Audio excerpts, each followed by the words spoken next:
Story के starting में हमें कल्टीवेटर को दिखाया जाता है जो कि कई सारे शॉट लिए आसमान में उड़ रहा होता है।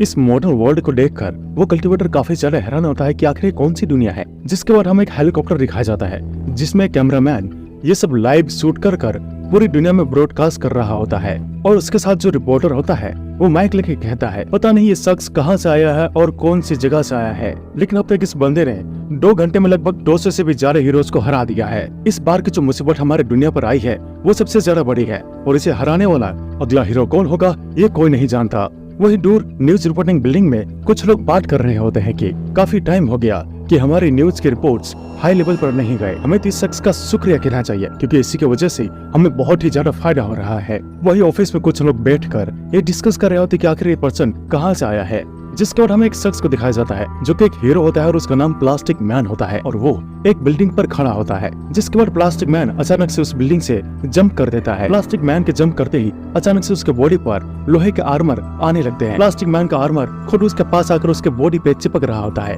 उसका ये आर्मर बिल्कुल आयरन मैन की तरह होता है। प्लास्टिक मैन बहुत जोर से लैंडिंग करता है जिससे एक जोरदार ब्लास्ट होता है और उसके साथ ही प्लास्टिक मैन का जो सूट का पावर होता है वो धीरे धीरे करके बढ़ने लगता है 60%, 70%, फिर 100, उसके बाद कंप्लीट हो जाता है। जिसके बाद हमें रिपोर्टर को दिखा जाता है जो कि कह रहा होता है लगभग आधा घंटा हो चुका है लेकिन अगला हीरो कौन आएगा ये पता नहीं। जिसके बाद आसमान में दूर से एक शख्स की रोशनी आती है और वो हेलीकॉप्टर के पास से एकदम तेजी से गुजर जाती है और प्लास्टिक मैन ठीक उस कल्टीवेटर के आगे जाकर ब्रेक लगाता है। जिसे देखकर रिपोर्टर कहता है ओ ये तो प्लास्टिक मैन है, डिवियो सज्जनों, रैंक ए का हीरो प्लास्टिक मैन यहाँ पर आ चुका है इस आदमी को चैलेंज करने के लिए। जिसके बाद हम कल्टीवेटर को देखते हैं जो प्लास्टिक मैन को देखते हुए मन ही मन सोच रहा होता है इसका नाम प्लास्टिक मैन है। हाँ, दिखने में तो काफी ज्यादा स्ट्रॉन्ग लगता है और ये बंदा पता नहीं कैसे हवा में उड़ रहा है। हमारा कल्टीवेटर जिस दुनिया से आया था उस दुनिया में ये सब चीजें नहीं थी इसलिए उसको कुछ भी समझ नहीं आ रहा होता है ये लोग बिना किसी एनर्जी के हवा में कैसे उड़ सकते हैं।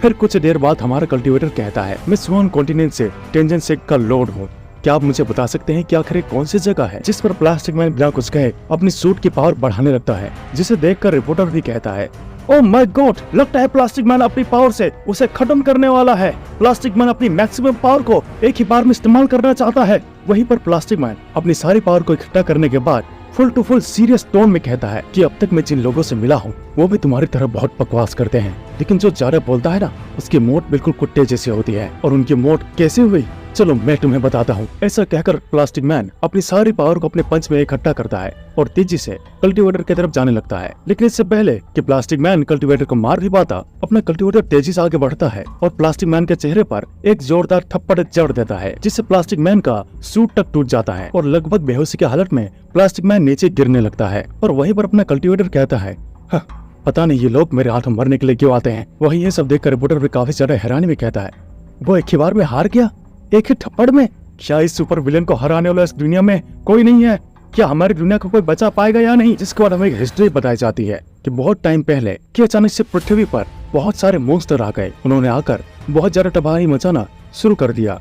उन मॉन्स्टर्स ने तब तक तबाही मचाई जब तक उन्हें रोकने के लिए हीरोज नहीं आ गए। धीरे धीरे करके बहुत सारे हीरोज एक साथ इकट्ठा होने लगे और एक साथ मिलकर उन्होंने मॉन्स्टर का सामना किया और उन्हें हरा दिया। और जो बचे कुछ मॉन्स्टर्स थे उन्हें हीरो ने अपना पालतू जानवर बना लिया और तब से लेकर अब तक 11 साल बीत चुका है और हीरोज आराम की जिंदगी जी रहे हैं। लेकिन वही कुछ हीरोज ऐसे भी थे जिन्हें जीने के लिए काम करना पड़ रहा था। जिसके बाद हम कैमरामैन को देखते हैं जो कि कह रहा होता है बकवास करना बंद करो, वहाँ पर आगे देख। जिसे देख रिपोर्टर कहता है oh my god, S rank hero, हे भगवान, देवी और सज्जनों, एस रैंक का हीरो माचो मैन यहाँ पर आ चुका है। वैसे तो एस रैंक के हीरोज ऐसे फाइट में बिल्कुल भी दखल नहीं देते और न ही इनमें शामिल होने में कोई इंटरेस्टेड होते हैं, लेकिन आज एक एस रैंक का हीरो यहाँ पर दिखाई दिया है। इसका मतलब बहुत भयंकर फाइट होने वाली है और मैं खुद को बहुत खुशकिस्मत समझ रहा हूँ कि ये सीन मैं खुद सारी दुनिया वालों को दिखाऊंगा और खुद भी देखूंगा। माचो मैन आते ही कल्टीवेटर को देखना शुरू कर देता है। वही कल्टीवेटर भी उसे देखता रहता है और कहता है एक और नमूना आ गया। माचो मैन कहता है मैं मानता हूँ कि तुम काफी ज्यादा ताकतवर हो और मैं भी बिना बकवास के मुद्दे पर आते हुए मैं तुमसे ये कहना चाहता हूँ कि तुम्हारा मेरे सामने कोई मुकाबला नहीं है। तुमने प्लास्टिक मैन को हरा दिया, ये काफी ज्यादा बड़ी बात है। और हाँ, वैसे तो हम सेम डायमेंशन से है, इसलिए मैं तुम्हें एक ऑफर देना चाहता हूँ। अगर तुम मेरे पालतू बन जाते हो तो मेरा रैंक काफी ज्यादा बढ़ जाएगा और तुम और मैं काफी ज्यादा मुसीबत से बच सकते हैं। जिसके बाद रिपोर्टर कहता है देवी और सज्जनों, क्या आपने सुना? माचो मैन उस पर हमला करने के बारे में नहीं सोच रहा, उसे वो एक ऑफर दे रहा है। लगता है कि वो उसे अपना पेट बनाना चाहता है। वो शख्स अगर माचो मैन का ऑफर मान लेता है तो माचो रैंक बढ़ जाएगा। जिसके बाद हमें कल्टीवेटर को दिखाया जाता है जो कि कहता है तुम मुझे अपना पेट बनाना चाहते हो। ये बात मुझे काफी ज्यादा अजीब लग रही है। एक सेकंड, कहीं तुम मुझे अपना खेल तो नहीं बनाना चाहते? Sorry but I am not interested. Cultivator कैसी बातें सुन माचो मैन हैरान हो जाता है। जिसके बाद कल्टीवेटर भी कहता है मुझे मंजूर नहीं है। वहीं ये सब सुनकर रिपोर्टर भी कहता है ओ माय गॉड, उस शख्स ने हमारे माचो मैन का ऑफर ठुकरा दिया है। अब माचो मैन पता नहीं क्या करेगा। वहीं माचो मैन को इस बात का बहुत बुरा लगता है और वो गुस्से में आ जाता है और कहता है मुझे लगा था तुम बाकियों की तरह समझदार हो गए, लेकिन तुम तो बेवकूफ निकले। माचो मैन को गुस्से में देख कल्टीवेटर कहता है आखिर अब क्या करने का सोच रहा है। कि तभी माचो मैन फुल पावर के साथ तेजी से कल्टीवेटर की तरफ जाता है और उसे पंच मारते हुए कहता है लगता है तुम इतनी आसान से नहीं मानोगे, मैं तुम्हें तब तक मारूंगा जब तक तुम खुद ही सबमिट ना कर दो। माचो मैन कल्टीवेटर को पंच मारने वाला होता है कि तभी कल्टीवेटर तेजी से उसके पेट में एक जोरदार पंच मार देता है और कल्टीवेटर की पावर की वजह से उसके पीठ के कपड़े भी फट जाते हैं। माचो मैन के मुंह से उल्टी तक आ जाती है और वो तेजी से पीछे की तरफ गिरते हुए हेलीकॉप्टर को तोड़ते हुए किसी रॉकेट की स्पीड से नीचे गिर रहा होता है। माचो मैन जाकर एक बिल्डिंग से टकरा जाता है। माचो मैन एक ही पंच में ढेर हो जाता है और फिर दोबारा लड़ने के लायक भी नहीं रहता। जिसके बाद हमारा कल्टीवेटर कहता है क्या ऐसे अजीब शौक वाले लोग यहाँ पे पूरी दुनिया में हैं? ये कहकर हमारा कल्टीवेटर वहाँ से तेजी से उड़ते हुए चला जाता है। वही हम रिपोर्टर को देखते हैं जो कि हेलीकॉप्टर से कूदकर पैराशूट की मदद से नीचे आ रहे होते हैं, लेकिन फिर भी रिपोर्टर बोलना बंद नहीं करता और कहता है डिवियो सज्जनों, हमारा हेलीकॉप्टर तबाह हो चुका है, लेकिन हमें इससे कोई फर्क नहीं पड़ता क्योंकि हमें आपको ये रिपोर्ट पहुंचानी है। लेकिन हम ये बात अब भी नहीं जानते कि माचो मैन का आखिर हुआ क्या है। अगला एपिसोड देखने के लिए हमारे चैनल को लाइक कीजिए, सब्सक्राइब कीजिए और अच्छा सा कमेंट कीजिए। हम मिलते हैं आपको इसके नेक्स्ट वीडियो पे, तब तक के लिए बाय बाय। पार्ट 2 के स्टार्टिंग में हमें हमारे कल्टीवेटर को दिखाया जाता है जो कि एक बर्फीले पहाड़ के ऊपर बैठा होता है और हमारा कल्टीवेटर यहाँ पर अपने बारे में कुछ बताता है कि असल में उसका नाम यानसेन है और वो असल में जुआन कॉन्टिनेंट से है। तो अब से हम हमारे कल्टीवेटर को यानसेन ही कहा करेंगे। तो यानसेन कहता है कि मेरी उम्र लगभग 2603 साल है और मैं अचानक से जुआन कॉन्टिनेंट से यहाँ पर आ गया और मुझे यहाँ पर आए लगभग 1 महीना बीत चुका है और इन 1 महीनों में मैंने यहाँ के बारे में बहुत कुछ जान लिया है और बहुत कुछ सीखा भी है। लेकिन मैं ये बात अब तक नहीं जान पाया हूँ कि ये लोग आखिर बिना किसी जादुई उपकरणों के, बिना किसी जादुई शक्ति या बिना किसी जादुई तलवार के ये लोग भला हवा में कैसे उड़ सकते हैं। लेकिन मुझे इतना तो मालूम है कि इन चीजों के ये लोग हवाई जहाज या फिर कार कहते हैं। और मैं देखकर हैरान हूँ कि यहाँ की लड़कियाँ बाहर निकलते समय पैंट भी नहीं पहनते हैं और अगर इस जगह पर स्पिरिचुअल ऑरा नहीं होता तो शायद मैं यहाँ पर जिंदा भी नहीं रह पाता। जिसके बाद हमें जंगल का सीन दिखा जाता है जहाँ पर एक लड़की छिपी हुई होती है और वो घायल होती है।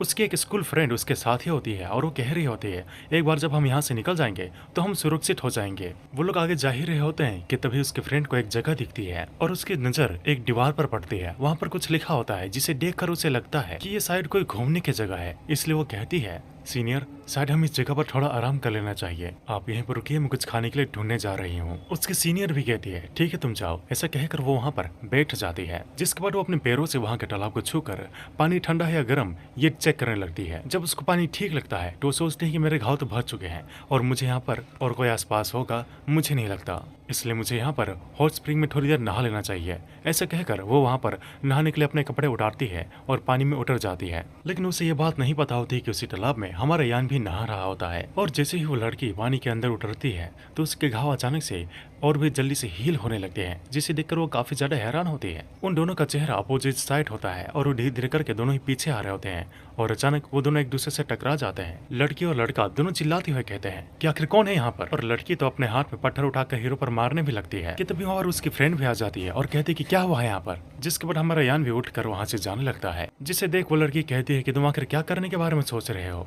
देखो लड़की, मैं यहाँ पर तुमसे कुछ ज्यादा बहस नहीं करना चाहता और ना इस बात को ज्यादा बढ़ाना चाहता हूँ, इसलिए यहाँ पर नहाकर यहाँ से निकल जाना। जिस पर वो लड़की कहती है कि हमें यहाँ से जाने के लिए कहने वाले तुम होते कौन हो। जिस पर यान कहता है ये जगह मेरा घर है, क्या तुमने बाहर लिखे पत्थर पर शब्द को नहीं देखा। जिस पर उसकी फ्रेंड भी कहती है माफ कीजिएगा, मुझे लगा कि ये कोई टूरिस्ट वाली जगह है। जिस पर यान कहता है अब तुम्हें सब पता चल गया ना, तो अब यहाँ से निकल जाओ। जिस पर वो लड़की भी कहती है हाँ जल्दी से मेरे कपड़े लाओ, हम यहाँ से अभी जा रहे हैं। जिस पर उसके जूनियर उसको कोने पे लाकर कहती है देखो मुझे ये बंदा बुरा नहीं लग रहा, सिवाय अजीब ये है कि इसके कपड़े पहनने का तरीका थोड़ा अजीब है। हम उसे यहाँ पर थोड़ी देर रुकने के लिए इजाजत क्यों नहीं मांग लेते? कि तभी वहाँ पर आसमान में एक हेलीकॉप्टर आ जाता है, जिसकी आवाज सुन उन दोनों लड़कियों की भी नजर उस हेलीकॉप्टर पर जाती है, जिस पर हमें फिर से उसी रिपोर्टर को दिखाया जाता है, जो कि वहाँ पर आते ही कहता है, हमने उसे ढूंढ लिया है। पूरे महीने इसकी तलाशी करने के बाद आखिरकार हमें वो यहाँ पर मिल ही गया है, और इस बार हम अपने साथ स्टील बीटल को भी लाए हैं, जो कि हीरो रैंकिंग में टॉप 10 पर है। जिसके बाद वो रिपोर्टर स्टील बीटल से कहता है, ये कहना ठीक था ना स्टील बीटल? जिस पर स्टील बीटल कहता है, हाँ बिल्कुल सही कहा तुमने। तुम जितना उसे बुरा और ताकतवर बताओगे, मैं उसे हरा कर उतना ही ज्यादा महान और अपराजय बन जाऊंगा, और लोग मेरी जय जयकार करेंगे। जिसके बाद वो रिपोर्टर कहता है, तो सर हमें अब क्या करना चाहिए? क्या हमें आपके टीम के आने का वेट करना चाहिए? जिस पर स्टील बीटल कहता है, नहीं उसकी जरूरत नहीं है, पहले मैं खुद ही उससे मिलना चाहूंगा। ऐसा कहकर स्टील बीटल तुरंत हेलीकॉप्टर से ही छलांग मार देता है और जमीन पर एकदम सुपर हीरो वाली लैंडिंग करता है, जिसके लैंडिंग से ही जमीन पर बहुत सारे दरारें आ जाती हैं। वहाँ पर जो जूनियर और सीनियर होते हैं वो काफी ज्यादा हैरान होते हैं। जिसके बाद हमें स्टील बीटल को दिखाया जाता है, जो कि जानलेवा नजरों के साथ यान को देखता है और कहता है, भाई तुझे ढूंढने में तो लगभग 1 महीना लग गया। वैसे मानना पड़ेगा तू काफी ज्यादा स्ट्रॉन्ग तो है, क्योंकि तूने प्लास्टिक मैन और बाकी हीरोज को बड़ी आसानी से हरा दिया। अच्छा ज्यादा बकवास ना करते हुए मैं यहाँ पर अपने आने का कारण बता देता हूँ। मैं यहाँ पर आया हूँ ताकि तुमसे लड़ सकूँ। मैं तुम्हें चैलेंज करना चाहता हूँ। देखो भले ही मैं उड़ तो नहीं सकता, लेकिन जमीन पर लड़ने वाले लोग मुझसे जीत नहीं सकते हैं। हाँ लेकिन अगर तुम चाहो तो उड़ सकते हो, लेकिन अगर तुम जमीन पर मुझसे लड़ने के लिए तैयार हो जाते हो तो स्टार्टिंग में मैं तुम्हें 3 हमला करने का चांस दे सकता हूँ। वही स्टील बीटल के लगातार बकबक से हमारा जो यान होता है गुस्से में आ जाता है और तुरंत तेजी से स्टील बीटल के पास आकर उसके पेट में एक जोरदार मुक्का मार देता है, जिससे स्टील बीटल की हवा टाइट हो जाती है। जिसके बाद हमारे यान भी कहता है, क्या तुम हमेशा खुद ही बकबक करते रहोगे या सामने वाले की भी बात सुनोगे? और क्या तुम लोग ऐसे ही दूसरों को नजरअंदाज करते रहते हो? वहीं स्टील बीटल को यान के एक ही पंच से घुटनों पर आते देख वो लड़की और रिपोर्टर काफी ज्यादा हैरान हो जाते हैं, और वो लड़की भी कहती है, इस रहस्यमय शख्स की ताकत वाकई में बहुत ज्यादा है और इसकी स्पीड लगभग किसी रैंक 60 के हीरो को भी सरपास कर जाती है। जिसके बाद हमें स्टील बीटल को दिखा जाता है, जो कि लड़खड़ाते हुए उठ जाता है और कहता है, मानना पड़ेगा तू है तो काफी ज्यादा स्ट्रॉन्ग। अगर यह पंच प्लास्टिक मैन का पड़ा होता तो अपने पेट में ही वो पेशाब कर देता, लेकिन मेरे पास एक सरप्राइज है। जिसके बाद हम एक बड़ी सी शिप को देखते हैं, जो कि उड़ते हुए सीधा स्टील बीटल की तरफ आ रही होती है, जिसमें एक लड़की जो कि उस शिप को उड़ाने में हेल्प कर रही होती है, वो कहती है, जल्दी हमें स्टील बीटल का आर्मर उसे देना होगा ताकि वो उस दुश्मन का सामना कर सके। जिसका हम स्टील बीटल को देखते हैं, जो कि पोज बनाते हुए कहता है, तुमने मुझे मेरी पूरी ताकत को दिखाने पर मजबूर कर दिया है। जिसके बाद स्टील बीटल अपना हाथ ऊपर शिप की तरफ करता है और शिप से एक बैच आकर सीधा उसके हाथ पे एक पावर बैच आ जाता है, और उसे पकड़कर स्टील बीटल पोज बनाते हुए कहता है, बिल्कुल किसी पावर रेंजर की तरह, तैयार शुरू करो मॉर्फ ऑफ। ऐसा कहकर वो अपनी बैच को अपने बेल्ट पर लगा देता है। जिसके बाद आसमान से एक जोरदार बिजली कड़कती है और सीधा आकर स्टील बीटल के ऊपर गिरती है, जिसके एनर्जी के प्रेशर से वहाँ पर तूफान उठने लगता है। और वो लड़की और रिपोर्टर काफी ज्यादा हैरान होते हैं, क्योंकि स्टील बीटल अपना जो आर्मर है लगभग 11 साल बाद इस्तेमाल कर रहा है। ओह माय गॉड, क्या ये वही आर्मर है जिसे स्टील बैटल ने 11 साल पहले इस्तेमाल करके कई सारे मॉन्स्टर का खात्मा किया था? वही यान भी उसे देखकर कहता है, तुम ट्रांसफॉर्म हो गए, अच्छा है अब मुझे भी मजा आएगा। जिसके बाद हमारे यान कहता है, ठीक है मैं तुम्हारी चुनौती स्वीकार करता हूँ। ऐसा कहकर यान अपनी स्वॉर्ड को बाहर निकाल लेता है और स्टील बीटल से कहता है, फाइट करने से पहले क्या एक सवाल पूछ सकता हूँ? ये जो तुम्हारे शरीर में लोहे का आर्मर आकर चिपका हुआ है, ये आखिर क्या चीज है? तुम लोग ये कैसे करते हो? क्या तुम मुझे भी ये बता सकते हो? जिसे सुन स्टील बीटल पोज बनाते हुए कहता है, तुम्हें नहीं पता, इंटरेस्टिंग। स्टील बीटल के जवाब ना देने पर हमारे यान समझ जाता है कि वो बात तो बिल्कुल नहीं करना चाहता। जिसके बाद दोनों ही एक दूसरे पर अटैक कर देते हैं। स्टील बीटल अपनी सूट की पावर की मदद से जिग जैग करते हुए लाइट की स्पीड से ऊंची छलांग लगाकर सीधा हमारे यान पर अटैक कर देता है, जिसे हमारा यान बहुत ही आसानी से डॉज कर देता है। जिसे देखकर बीटल और भी ज्यादा एक्साइटेड होकर कहता है, क्या बात है, बहुत समय बाद मुझे कोई ऐसा मिला है जो कि मेरे बराबरी का हो। स्टील बीटल ने इतना कहा ही था कि तभी हमारे यान स्टील बीटल के पीछे आकर उसका सर पकड़ लेता है और उसे तेजी से जमीन की तरफ फेंक देता है, और जाकर स्टील बीटल डायरेक्ट जमीन पर धंस जाता है। यान ने स्टील बीटल को जमीन पर आधा गाड़ दिया होता है, जिसे देखकर वो लड़की और रिपोर्टर बहुत ही ज्यादा हैरान हो जाते हैं। आगे क्या होगा जानने के लिए हमारे चैनल को लाइक कीजिए, सब्सक्राइब कीजिए, अच्छा सा कमेंट कीजिए। हम मिलते हैं आपको इसके नेक्स्ट पार्ट पे। तो अगर आपको हमारी वीडियो पसंद आई है तो प्लीज़ हमारे वीडियो को लाइक कीजिए, एक अच्छा सा कमेंट कीजिए और हमारे चैनल को सब्सक्राइब कीजिए, ताकि आपको हमारे चैनल पर अपलोड होने वाले वीडियोस की नोटिफिकेशंस सबसे पहले मिल सके।